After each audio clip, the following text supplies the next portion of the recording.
8장 27절부터 33절입니다.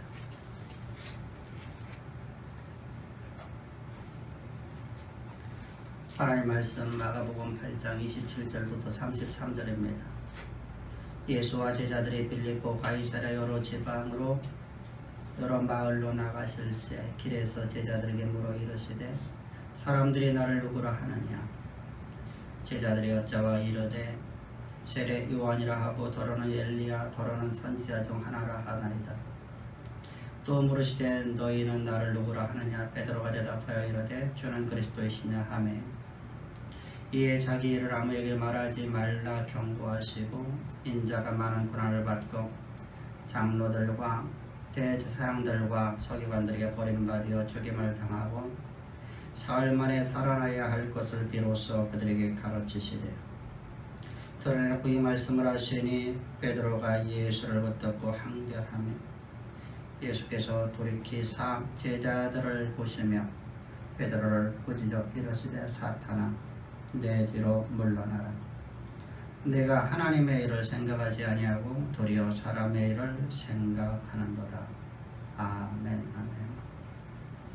우리 지난 시간에 주님께서 벳세다에서 맹인을 치료한 사건을 통해서 우리의 구원의 시작이 어떻게 구원이 시작되는 것인가, 구원이 나로부터 시작되는 것인가, 다시 말씀드리면 나의 의지의 결단으로 내가 하나님을 선택해서 내가 믿음으로 말미암아 구원이 시작되는 것인가, 아니면 하나님의 찾아오심으로부터 우리의 구원이 시작되는 것인가.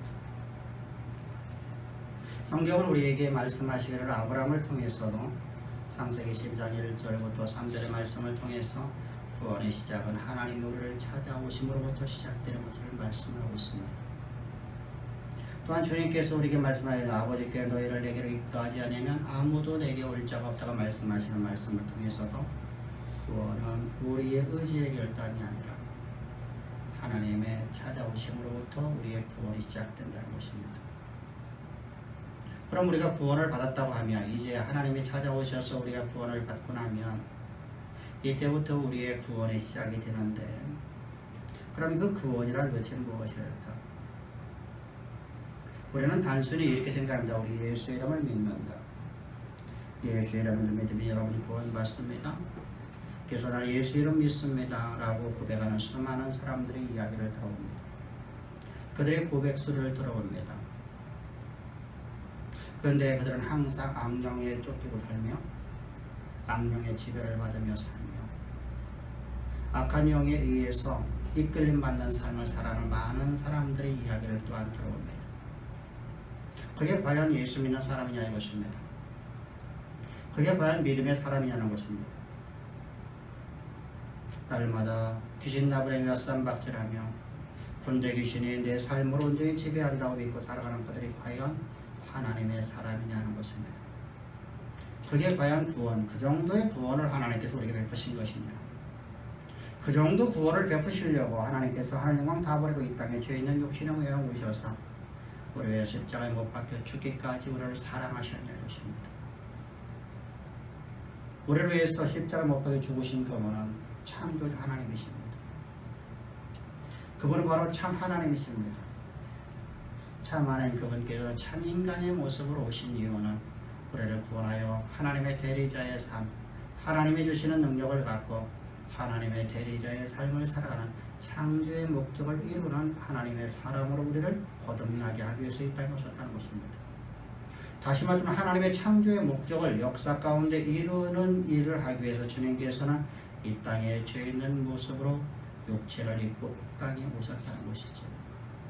그런데 우리가 구원받았다고 말하면서, 나는 예수를 믿는다고 말하면서 오늘도 사탄과 그 귀신 나부랭이를 꼼짝하지 못하고 그 군대 귀신 앞에 꼼짝하지 못하고 그 외에 질질 끌어다니고 살아가는 많은 사람들의 이야기가 과연 예수 믿느냐 이것입니다.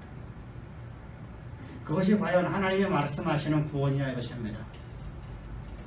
구원은 성경을 이렇게 말씀하시는, 너희가 믿는 자들에게는 이런 표적에 따라 너희가 귀신을 쫓아내고 병든 자에게 손을 얹고 새 방언을 말하는 자가 되리라.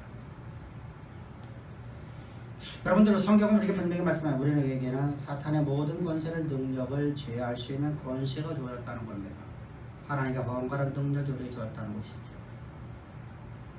그 능력을 가지고 세상 역사 속에서 세상 속에서 하나님의 이름을 드러내는 하나님의 대리자의 삶. 그래서 우리가 지난 시간에 모세라는 인생을 통해서 우리가 말씀을 나눴습니다. 모세라는 사람이 어떤 사람이었었냐 이것입니다. 그는 40년 동안 그의 삶 속에서 아무것도 모든 것을 다 잃어버렸고 그의 가진 것은 아무것도 없었습니다. 권력, 학식, 그리고 자신이 갖고 있는 모든 것을 다 잃어버렸습니다.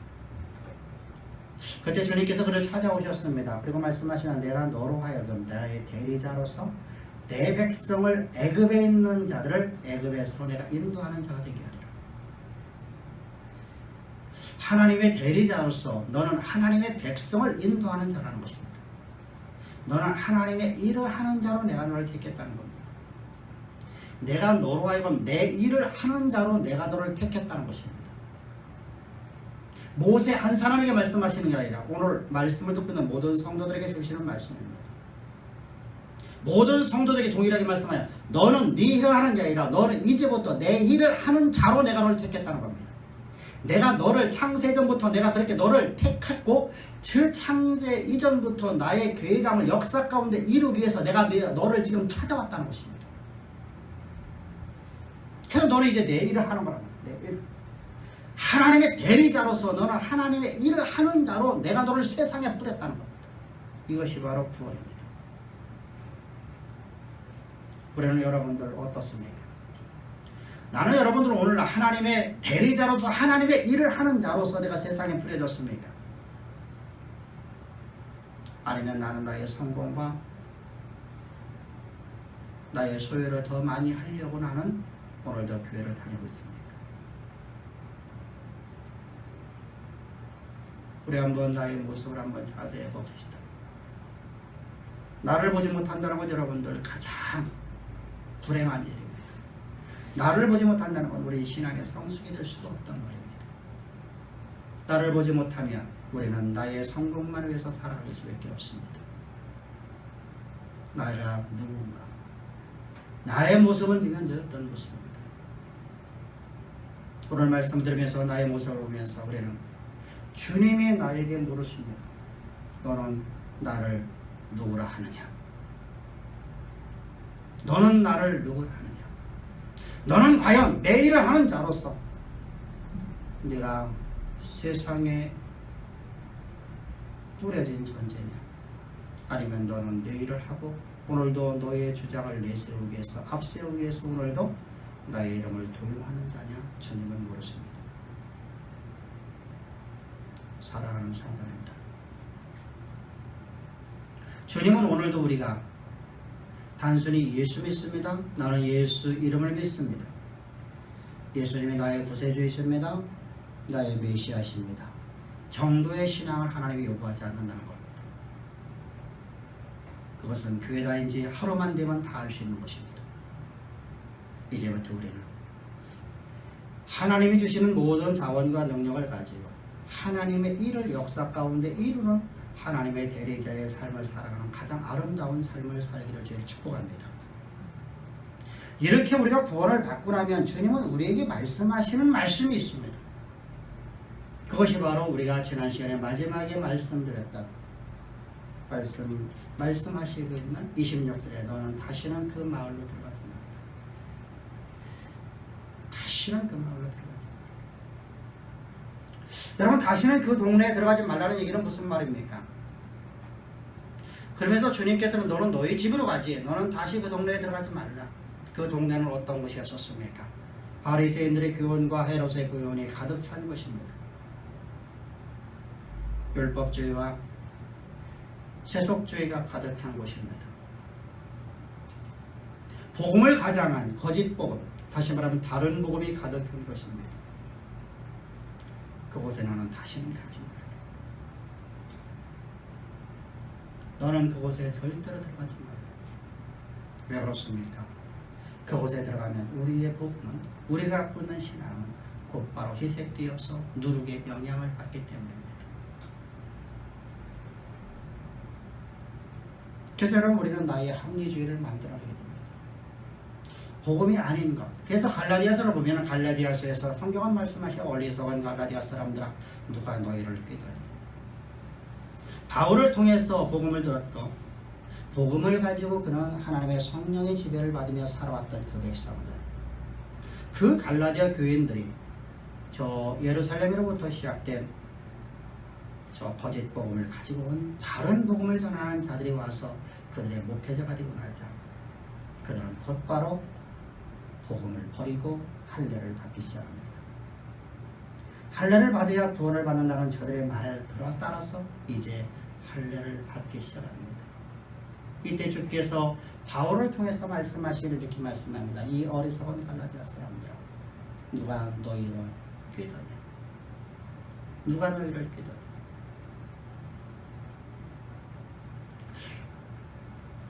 그래서 갈라디아 1장 7절부터 시작해서 성경을 말해 다른 복음을 전하는 자는 다 저주받을지어다.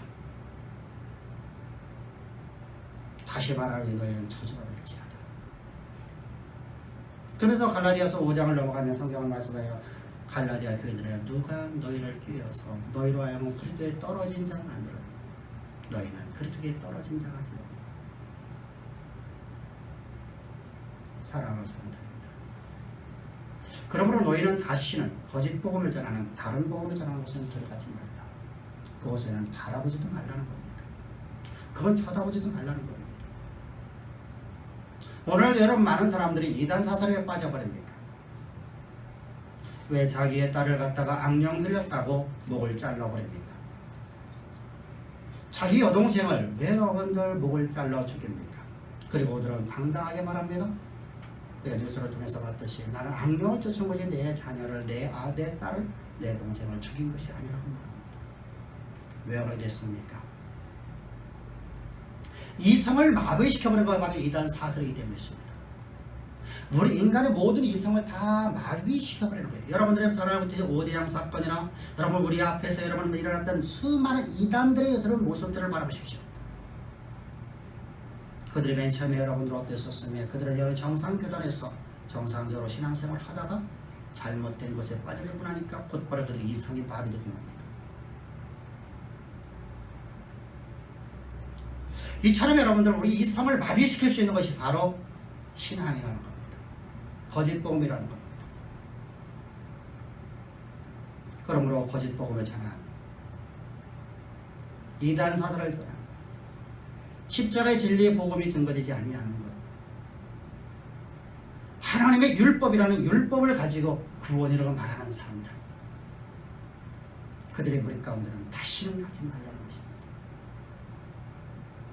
그리고 이제 오늘 주님께서 이제 먼 길을 떠나셔서 우리 북쪽으로 다 한참 올라가시는 겁니다. 제자들과 함께 북쪽으로다가 저 수리아 북쪽, 오늘날 수리아 북쪽으로 올라갔습니다. 그곳에는 여러분 가이사랴 빌립보라는 곳이 있었습니다. 가이사랴 빌립보라는 곳은 여러분들, 이곳은 로마의 황제가 헤롯에게 선물로 준 땅입니다. 로마의 영토로서 로마의 속국으로서 있던 것을 이 헤롯에게 선물로 주었습니다. 아우구스투스라는 이 황제가 유대를 다스리고 있는 유대의 본중앙이었었던 헤롯에게 선물로 주었고, 헤롯은 자기 아들 빌립에게 그 땅을 상속해 줍니다. 이때 헤롯 빌립이 그 땅의 이름을 개명을 하게 되는데 어떻게 하냐면 로마의 황제 가이사와 자기의 이름은 빌립을 두 개를 합쳐서 가이사라 빌립보 또는 빌립보 가이사라 이름을 지어지게 됩니다. 여러분, 이것은 왕들의 자존심에 있는 동네입니다. 이곳은 여러분 아래 물이 풍족한 곳으로서 아주 풍요로운 땅입니다. 그곳은 더군다나 로마의 군대 도시로 그것은 탈바꿈한 곳입니다. 우리는 말하면 군사 기지란 말입니다. 그곳은 우상 숭배가 가득했고 황금 만능주의가 가득한 도시입니다. 그곳에 주님은 가셨습니다. 그곳에 주님이 가셔서 그곳에서 주님께서 이런 질문을 합니다.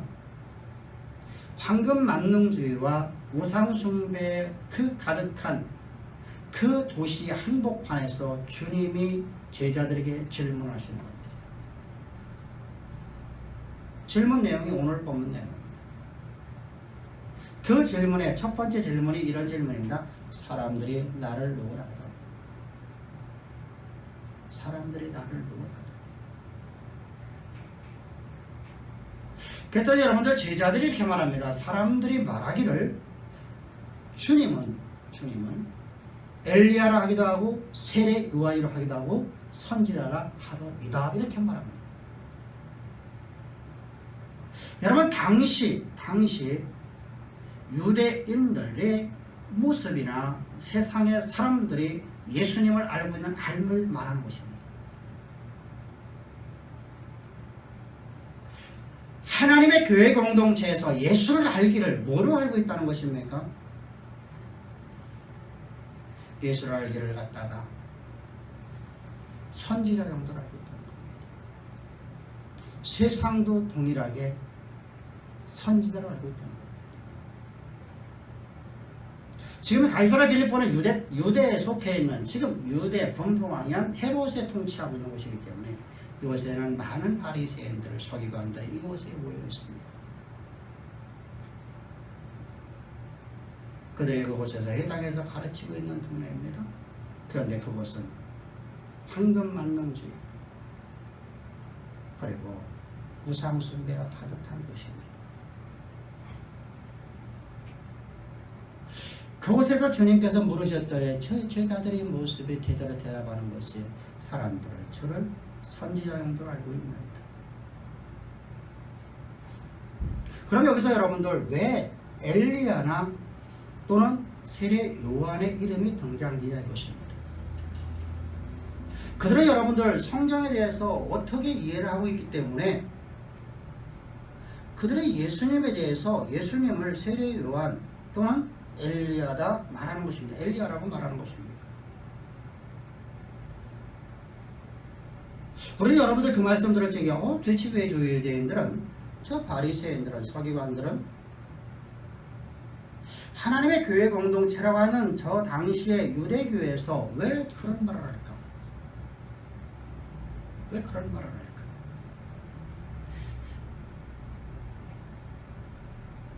그 이유는 말라기서 4장 4절부터 6절의 말씀에서 말씀하고 있습니다. 보라, 여호와의 크고 두려운 날이 이르기 전에 내가 선지자 엘리야를 너희에게 보내니 그가 아버지의 마음을 자녀에게로 돌이키게 하고 자녀들의 마음을 그들의 아버지에게로 돌이키게 하리라. 돌이키지 아니하면 두렵건대 내가 와서 저주로 그 땅을 칠까 하노라 하시니라. 여러분, 말라기서의 여러분 특징을 먼저 우리가 이해해야 됩니다. 말라기서에서 지금 말씀하시는 우리가 좀 이해가 되지 않은 부분이 하나가 뭐냐면 그가 아버지의 마음을 자녀에게로 돌이키게 하고라고 말하고 있습니다. 자녀들이 하나님께로 마음을 돌이키는 것이지 하나님의 자녀들에게도 마음을 돌이킨다고 말하면 안 되는 것이거든요. 근데 본문에 그렇게 기록되어 있어요. 이게 무슨 말이냐면 말라기서에서 성경은 하나님의 성전의 문을 닫았다는 것입니다. 이제부터 말라기서에서는 말라기 시대 이후에는 어떤 누구도 주전 400년에 그 이후부터 400년의 시간 동안 예수님이 이 땅에 오실 때까지 어느 누가 예배를 드려도 하나님의 예배를 받지 않으신다는 겁니다. 성전의 문을 닫았다는 겁니다. 그런데 종말의 때가 오면, 마지막 때가 오면, 심판의 때가 오면 어때요? 여호와의 크고 두려운 날이 이르기 전에, 여호와의 크고 두려운 날이라는 것은 바로 심판의 날입니다. 심판의 날이 임할 때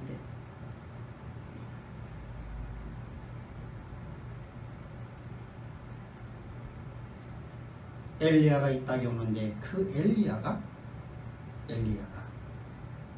심판의 날이 이르기 바로 직전에 엘리야가 와서 그가 하나님의 마음을 그 백성들에게 돌리게 합니다. 하나님의 예배를 받았으며 그 백성들이 하나님께로 인도하는 자가 된다는 겁니다. 이 예언의 메시지가 말라기서에 기록되어 있다는 말입니다. 놀랍지 않습니까?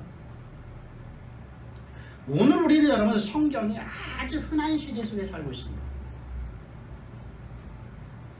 점심 두 끼만 안 먹고 점심 두 끼만 우리가 절약을 하면 성경을 누구나 다 살볼 수 있는 그런 시대 속에 살고 있단 말입니다. 성경을 누구나 가질 수 있어요. 누구나. 그런 시대 속에서 우리는 성경을 갖다가 100도 하고 200도 하고 1000도 하는 사람도 있다고 말합니다.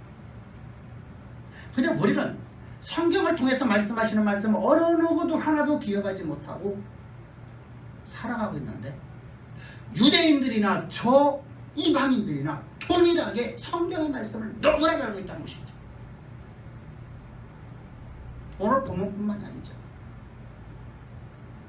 동방의 박사들이 예수님의 탄생의 소식을 듣고 별을 보고 저들이 찾아왔을 적에 헤롯이 바리새인들을 불러갖고 물어봅니다.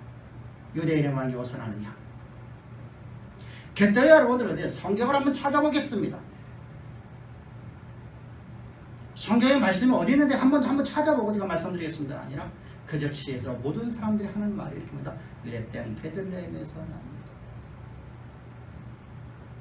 성경에 두 구절도 되어 있는 것이 아니에요. 두 번도 여러분들 없었던 일이에요. 딱 한 번. 성경에 딱 한 번 기록되어 있는 말씀을 저들은 여러분 너무나 잘 알고 있다는 것이죠. 오늘 본문 말라기서에 기록되어 있는 엘리야가 여호와의 심판하러 직전에 엘리야가 와서 하나님이 우리의 예배를 받게끔 하나님께로 우리를 인도하는 자가 되게 하리라. 이 메시지가 단 한 번 구약성경 전체에서 한 번 있는 내용입니다. 그대는 너무나 잘 알고 있지 않습니까?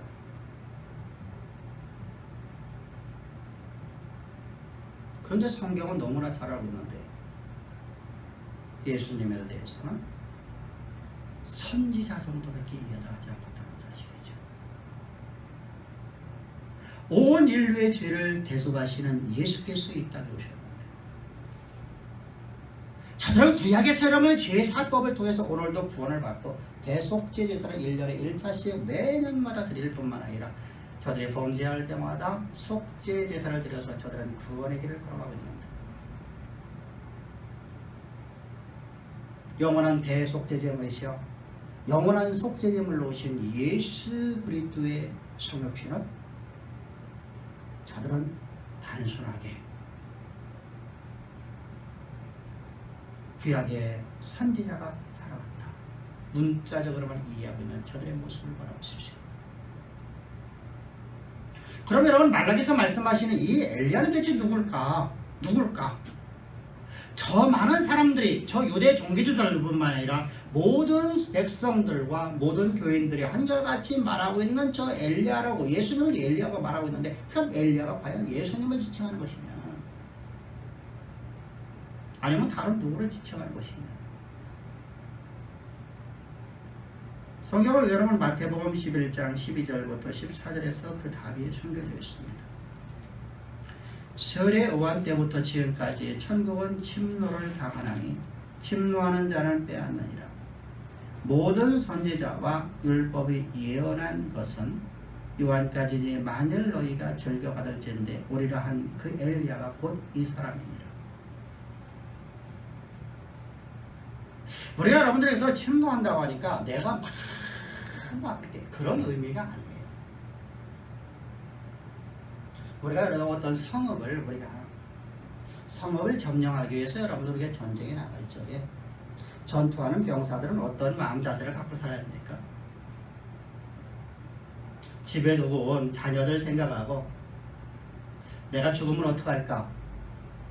집에 두고 온 금은 보석 돈을 생각하고 그거 내가 써보지 않고 내가 죽으면 어떡할까? 이런 마음가짐으로 전쟁에서 여러분이 임하는 자세가 아니죠. 그 사람은 반드시 질 수밖에 없어요. 그게 바로 그런 마음 자세를 갖고 우리가 다시 말하면 우리가 세속에 있는 물질과 세속에 있는 것을 내가 생각하면서 하나님을 섬길 수 없다는 거예요. 하나님을 섬긴다는 것은 앞에서 말씀드렸듯이 구원이라는 뜻이 무엇이라 했습니까? 하나님의 주시는 능력을 가지고 하나님의 일을 하는 것이 바로 구원이에요. 그 하나님의 일을 하는 대리자의 삶을 살아가는 것이 바로 우리 구원인데, 우리는 나의 것을 내가 오늘도 내가 두고 온 것 내 뒤를 바라보면서, 여러분 그 사람은 소돔 땅에서 멸망할 적에 소금기둥 되었던 롯의 아내와 똑같은 모습이죠. 여러분 그런 모습을 우리에게는 하나님 요구하지 않습니다. 우리는 하나님의 대리자의 삶을 사는 거지, 내 삶을 사는 게 아니에요. 구원받았다는 건 내 삶이 이제 포기되어 보여요. 나는 왜 그렇습니까? 그리스도와 함께 십자가에 못 박혀 죽었고, 오늘 내가 산 것은 내가 산 것 아니라 오직 그리스도만 살아있습니다. 여러분들의 자녀가 잘 되는 게 아니라 하나님의 자녀가 하나님의 언약의 통로로 쓰임받는 것이 되어야 됩니다. 여러분들이 있는 직장에 여러분들이 그곳에서 성공하는 것이 아니라 하나님의 영광이 드러나는 기업이 되어야 된다는 말입니다. 여러분들이 하는 모든 일들이 하나님이 나에게 맡겨주신 일입니다. 그래서 여러분들 바울사도는 에베소서 3장 2절부터 계속해서 너희의 상관들에게 복종하라. 그것도 하나님이 너에게 맡기신 일이랍니다. 세상의 일을 여러분들 이원론으로 하게 되면 어떤 문제가 생기냐면요, 세상의 모든 일들은 세상 사탄의 일이고 그 외의 일은 하나님의 일만 되어버리는 거짓 신앙에 빠진단 말입니다. 거짓 복음에 빠진단 말입니다. 그러면 우리가 여러분들 세상의 일을 등한시할 수밖에 없어요. 세상의 일을 하면 안 돼. 세상에서 성공하는 것은 하나님의 저주가 됩니다. 성공하려면 그곳에 여러분들과 더 열심히 해야 되기 때문입니다. 교회 생활을, 교회에서 봉사와 헌신과 예배와 기도만 열심히 해야 되는데 왜 그런 일 하냐고 여러분들? 거짓된 복음을 전하게 됩니다. 성경은 우리에게 그렇게 말씀하지 않습니다. 하나님은 하나님의 일을 역사 가운데 이루기 위해서 우리를 하나님께서 택하셨고, 하나님이 찾아오셔서 우리에게 모든 권세와 능력을 주시고 하나님의 대리자로서 하나님의 일을 하는 자로 우리를 세상에 뿌려놓으셨습니다. 할렐루야. 따라서 우리 여러분들 하나님의 일을 하는 대리자의 삶을 살아가는 것이에요. 근데 오늘 본문에서, 마태복음 본문에서 말씀하시는 내용이 뭐냐, 그보다 오늘 말씀의 주제는 선지자가 예언한, 다시 말하면 말라기 선지자가 예언한 엘리야가 누구냐, 그는 바로 세례요한이다. 예수님을 지칭하는 게 아니라 마지막 날 심판이 이르기 바로 직전에 하나님께서 사람을 하나님 보낸다는 거예요. 선지자를 하나 보낸다는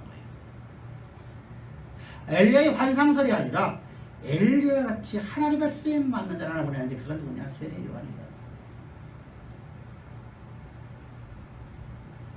다시 말하면 예수님이 오시는 길을 예비하는 자로 하나님이 세례요한을 보내셨다는 말입니다. 그런데 사람들은 예수님을 메시아가 아닌 엘리야 정도로 이해한다는 사실이죠. 다시 말해서 맹인이 맨 처음 눈을 떴을 적에 제대로 사물을 보지 못했던 것처럼 예수님이 자기 땅에 오심에도 그 백성들이, 그 성도들이 예수님을 알지 못하고 있는 모습을, 맹인의 모습을 보고 있습니다. 그때 주님께서 다시 질문하십니다. 이렇게 질문하십니다. 너희는 나를 뭐라? 그럼 너희는 나를 뭐라? 이 질문 앞에 우리가 그렇게 말을 하는 아주 유명한 신앙 고백인 베드로의 신앙 고백이 나타나고 있습니다. 주는 그리스도이십니다. 그리스도라는 단어는 메시아라는 히브리어입니다. 헬라어로 단어는 그리스도, 메시아는 히브리어입니다. 다시 말하면 주는 메시아입니다라는 고백이죠. 여러분, 메시아라는 단어는 우리의 죄를 구원하기 위해서 이 땅에 오신 대속제물입니다라는 내용입니다. 우리의 죄를 구원하기 위해서 이 땅에 대속제물로 오신 분입니다라는 것이죠. 그랬더니 주님께서 그것에 대해서 설명을 하시는 거예요. 주님께서 설명을 하시면서 당신이 이 땅에 오신 목적, 예수님의 사명을 말하는 것입니다. 내가 제사장들과 서기관들과 저 유대인들에게 많은 고난을 받고 십자가에 못 박혀 죽고 죽은 지 사흘 만에 내가 부활하리라. 주님의 고난을 제자들에게 설명을 합니다.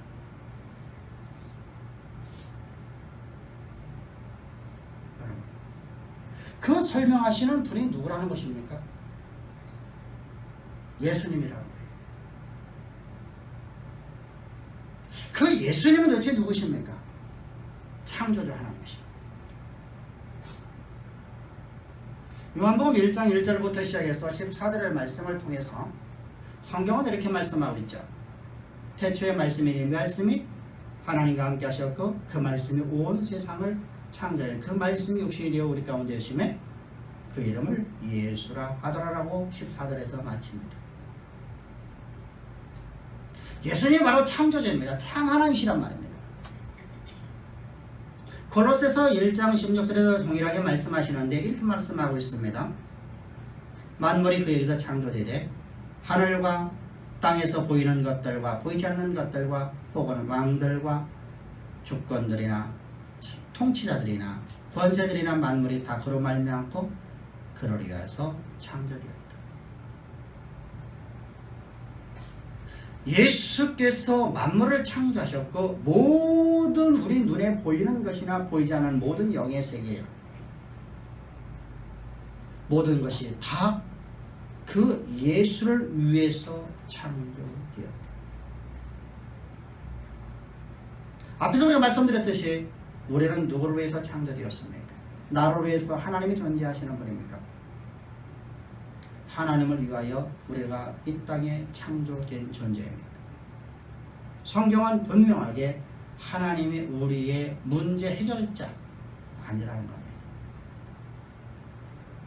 하나님의 대리자로 하나님께 나를 창조하셨다는 겁니다. 주를 위하여, 주님의 일을 위하여. 근데 그분은 바로 나를 창조하신 창조주라는 것입니다. 히브리서 1장 2절에서도 성경은 말씀하시죠. 그로 말미암아 세계 모든 세계까지 만물이 창조되었다. 여러분, 바로 예수님은 참 하나님이십니다. 참 하나님이신 그분께서 우리의 대속제물로 오셨다는 거예요. 여러분, 이것이 여러분 가능한 이야기입니까? 우리의 논리, 우리의 주장, 우리의 상식, 우리가 갖고 있는 모든 것을 다 동원해도 도저히 이해가 되지 않아요. 그래서 유대인들은 예수님을 거부하는 겁니다. 왜? 거룩하신 하나님께서 어떻게 죄 있는 육신의 모양을 입고 올 수 있냐는 것입니다. 도저히 이론적으로 안 맞습니다. 우리 논리에 맞지 않는단 말입니다. 성경에 여러분 어느 곳에서도 하나님은 거룩하시다고 하지 하나님의 죄 있는 육신의 모양을 입는다고 구약 성경에서 말씀하신 적은 없어요.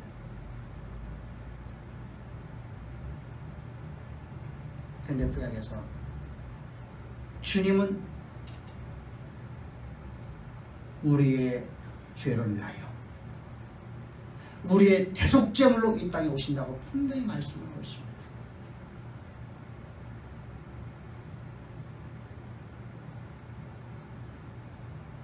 우리는 여러분 또 한 가지 이런 마음을 품게 돼요. 시저나 헤로당이나 대제사장의 자손으로 오면 거룩하다. 일기 범인으로 오면 하찮게 보고 그는 거룩하지 못하다.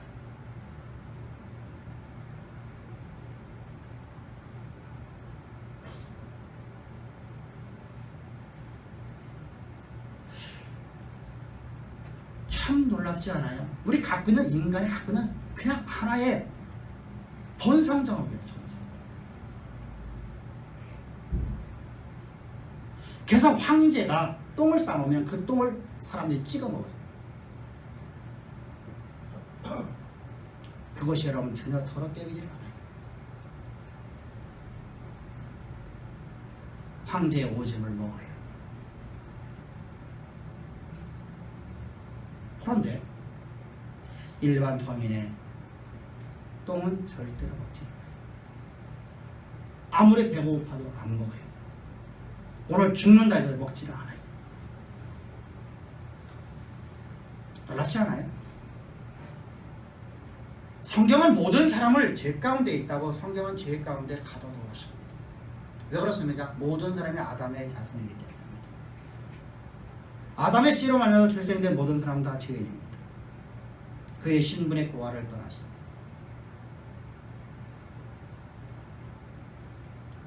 그래서 예수님께서 만약의 경우 시저의 아들로 왔다든가 위대한 학자의 모습으로 왔다고 하면 유대인들은 예수를 핍박하지 않았을 것입니다. 근데 예수님은 일개 범인의 모습을 보였습니다. 죄 있는 육신의 모양으로서 우리 죄를 위한 대속제물로 오셨다는 말입니다. 그 참고듣겠습니다. 여러분, 이보다 더 큰 사랑의 노래가 어디 있습니까? 지금 베드로의 고백은 바로 이런 고백입니다.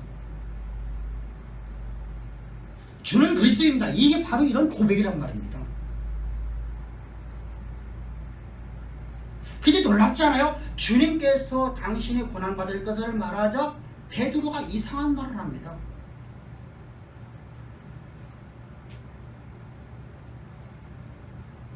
주님한테 뭐라고 말하는지. 주님 앞에 말하기를 갖다 이렇게 말합니다. 예수님, 그건 우리가 기대하던 메시아가 아닌데요.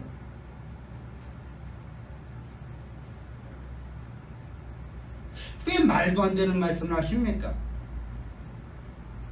그럼 주님을 따랐다는 우리는 어떻게 되는 것입니까?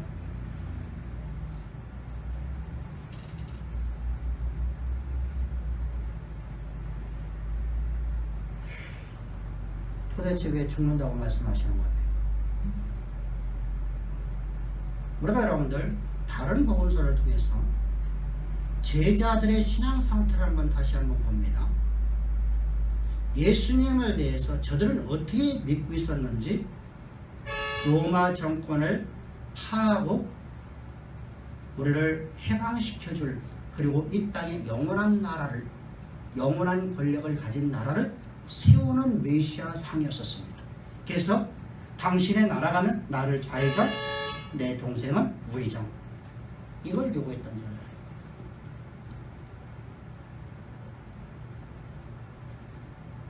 여러분, 그 제자들이 동일하게 이렇게 말합니다. 주는 그리스도이십니다. 신학의 부재입니다. 신학의 부재는 이렇게 무서운 결과를 만들어냅니다. 신학의 부재는 하나님의 뜻을 대적하는 세력으로 간단 말입니다. 하나님의 일을 방해하는 것을 합니다. 분명히 얼마나 아름다운 고백입니까? 이보다 더 위대한 고백은 없지 않습니까? 주는 그리스도이십니다. 살아계신 하나님의 아들이십니다. 마태복음 그렇게 기록되어 있지 않습니까? 그런데 여러분, 그들의 고백 내용은 전혀 관계없는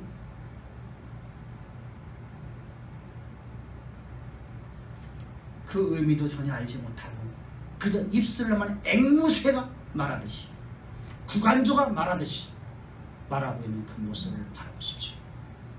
그래서 주님께서는 그들을 향해서 말씀한 사탄아 주여 물러가라. 왜 네 주장 세우니? 왜 네 주장을 앞세우니? 하나님을 아는 알미 없으니까 자기 주장을 내세웁니다.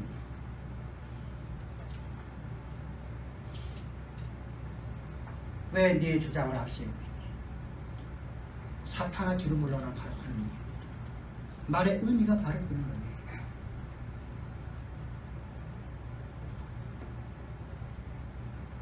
네 상식과 논리를 앞장세우지 말라. 한마디로 해서 나보다 앞서지 말라는 겁니다. 제자라는 우리 구원이라는 것은 앞에 서론본에서 말씀드렸다시피 하나님이 주시는 능력 갖고 하나님의 일을 하는 하나님의 대리자의 삶을 살아가는 거예요. 주님의 길을 뒤따르고 주님과 함께 걸어가며 주님의 일을 하는 자가 바로 제자예요. 이게 구원이란 말이죠. 근데 많은 사람들이 자기 주장을 내세우려고 해요.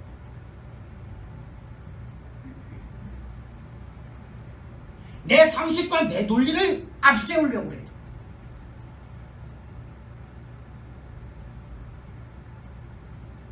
그러면서 입술로는 이렇게 말합니다. 주는 그리스도십니다. 그때 주님의 말씀이 사탄아 뒤로 물러나라.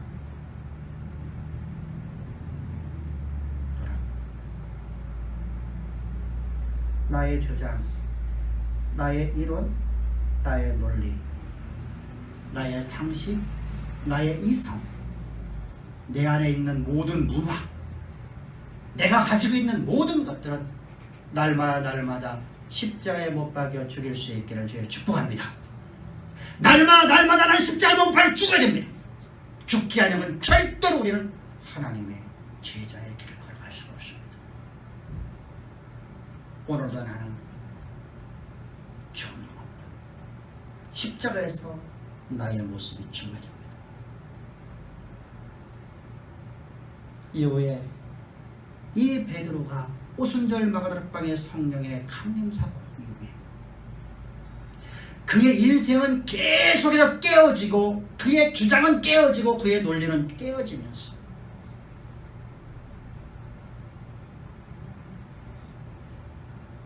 십자가에 자기의 이성을 못 박으면서 제자로의 사명을 분명히 알고 그 길을 걸어가는 순교자의 길을 걸어가는 모습을 바라보십시오. 오늘 주님도 우리에게 물어봅니다. 너는 나를 누구라 하느니?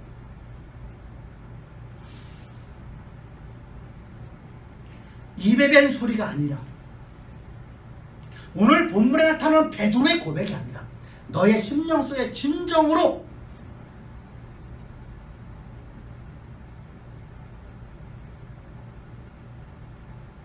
내 안에서 나오는 내 속에서 나오는 너의 신앙 고백을 누리는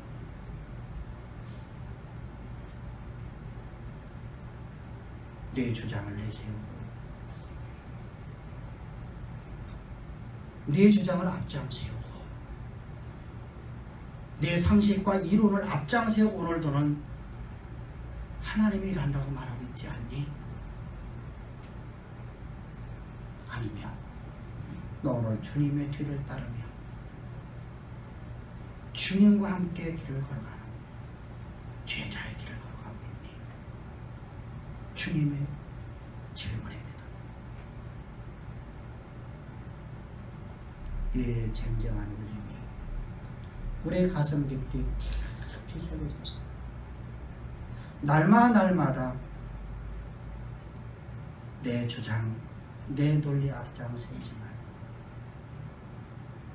주님의 뒤를 따르며 주님과 함께 주님의 일을 하는, 다시 말씀드리면 주님이 주시는 모든 능력 가지고 주님이 맡기신 일을 하는 하나님의 대리자의 삶을 살아 하나님으로부터 가장 기쁨 받는, 칭찬받는 너는 내 마음과 합한 자라. 너의 전후에 너만큼 나를 의지한 자가 없사노라라는 음성이 오늘 예배드리는 모든 성도님들의 삶이 되기를 주여 축복합니다. 기도드리겠습니다.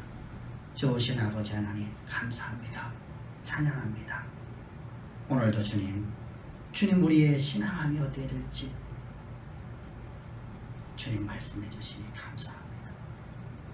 저희들의 참신앙 안에서 하나님의 대리자의 삶을 살아 하나님의 기쁨이 되어지고 하나님의 일을 역사 가운데 일어난 참된 신실한 제자의 삶을 살 수 있도록 은혜 베푸심을 감사하며 언제나 우리에게 은총을 베푸셔서 그 길을 걸어갈 수 있도록 모든 능력과 모든 자원을 주신 하나님을 찬양하며 예수님의 이름으로 기도합니다.